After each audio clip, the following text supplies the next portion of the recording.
వాళ్ళని పిన్నెల్లి రామకృష్ణారెడ్డి మోకలు తరివేస్తే గ్రామం నుంచి వాళ్ళని పరామర్శ చేయడానికి ఆయన ఆత్మకూరు వెళ్ళాలి అనుకుంటే మీ ఆధ్వర్యంలో ఉన్న ప్రభుత్వం ఆయన్ని ఇంట్లో నుంచి బయటకు రానియకుండా తాళ్ళు కట్టేశారు.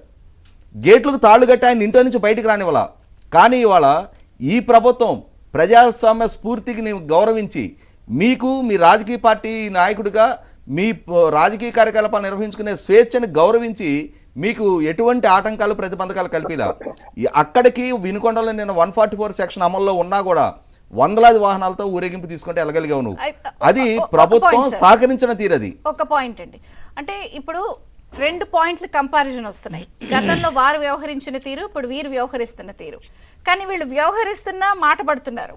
అవును, వాళ్ళు చేసిన దానికి సమర్థించుకుంటూ కింద పడ్డ మాదే పై చేయి అన్నట్టుగా ఉన్నారు. ఇక్కడ ఇంకొక అంశం కూడా తప్పనిసరిగా ప్రస్తావించాలి. డాక్టర్ గోపిరెడ్డి శ్రీనివాసరెడ్డి గారు ఎక్స్ఎమ్మెల్యే నరసరావుపేట, వైసీపీ పార్టీ 2 సార్లు ఎమ్మెల్యేగా ప్రాతినిధ్యం వహించారు. ఆయన నిన్న ఒక టీవీ ఛానల్లో లైవ్ లో మాట్లాడుతూ ఆయన ఏం చెప్తున్నారు, రషీదు జిలానీ ఇద్దరు వైసీపీ కార్యకర్తలే, వాస్తవంగా వాళ్ళిద్దరి మధ్య ఘర్షణలు ఉన్నా కూడా ఈ రషీదుతో పాటుగా ఇంకొక వ్యక్తి కూడా వైన్ షాప్లో పనిచేస్తున్నాడు. ఇతను జిలానీ గంజాయి సేవించి ఆ రెండో వ్యక్తిని చంపడానికి వచ్చాడు అక్కడికి. ఆ గంజాయి మత్తులో ఆ రెండో వ్యక్తి కనపడకపోయేటప్పటికి రషీదుతో ఉన్న పాత ఘర్షణల నేపథ్యంలో రషీదును చంపాడు అని చెప్పని ఒక టీవీ ఇంటర్వ్యూలో డాక్టర్ గోపిరెడ్డి శ్రీనివాసరెడ్డి గారు లైవ్లో చెప్పడం జరిగింది.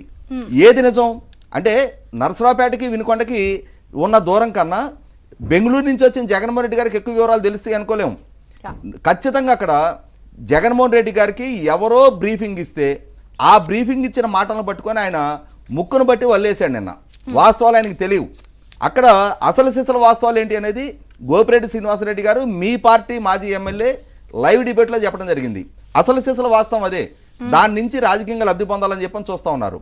దానికి తోడు ఇంకేం చెప్తా ఉన్నారు, ఆ రోజు కనుక ఢిల్లీలో ప్రెస్ మీట్ పెట్టి 37 మంది సీఎల్ని డిఎస్పీలుగా ప్రమోట్ చేస్తే అందులో 33 కమ్మ సామాజిక వర్గీయులే అని చెప్పని ఒక గాలి లెక్కలు చెప్పిన విధంగానే ఇప్పుడు కూడా 36 రాజకీయ హత్యలు జరిగినాయి, 560 ఆస్తి విధ్వంసాలు జరిగినాయి, 490 ప్రభుత్వాస్తుల విధ్వంసం జరిగింది, 500 పైగా 300 పైగా హత్యాయత్నాలు జరిగినాయి, 1000కి పైగా దాడులు దౌర్జన్యాలు జరిగినాయి అని చెప్పని గాలి లెక్కలు చెప్తున్నారు.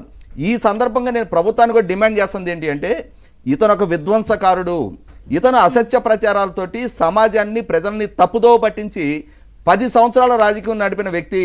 ఇతను ఏ విధంగా అయితే గతంలో ఈ అసత్యాల ప్రచారం చేసి ఒక రాష్ట్ర వినాశనానికి కారకుడయ్యాడో మళ్ళీ ఇప్పుడు అదే విధమైన విధానాన్ని ఎంచుకుంటున్నప్పుడు ఇమ్మీడియట్గా సమన్ చేయండి.